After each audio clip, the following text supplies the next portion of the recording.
নমস্কার। এটা দেখবেন টিভিতে দেখবেন স্ক্রিনটা যাতে টেম্পারে না করতে একটু ভালো করে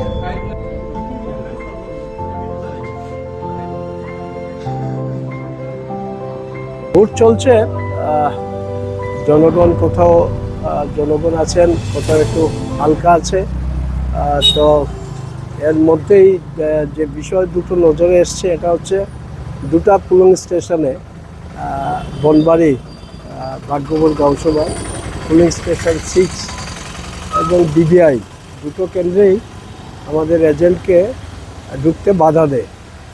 তো সেখানে প্রিসাইডিং অফিসাররা তারাও একাত্তর এই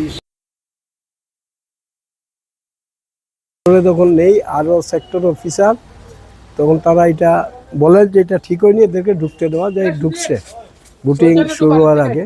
আর আপনারা দেখছেন যে নির্বাচনের প্রক্রিয়া অনুযায়ী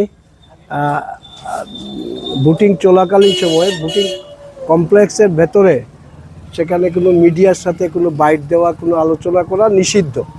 কিন্তু আমাদের প্রতিদ্বন্দ্বী প্রার্থী যিনি শাসক দলের, এই ক্যাম্পাসের মধ্যেই সেখানে মিডিয়াতে বাইট দিয়ে দিচ্ছেন। কোথাও কোনো আপত্তি নেই, কোথাও কোনো সমস্যা নেই। তো এই বিষয়টা আপনাদের মাধ্যমে বললাম যে কি চলছে দেখুন। তবে জনগণের মধ্যে স্বতঃস্ফূর্ততা সারা লক্ষ্য করা গেছে। বাকি দিনটা দেখা যাক কি হয়। ভালোই আছে, জনগণ আসছেন, ভোট দিচ্ছেন। আপনি ভোট দিয়েছেন?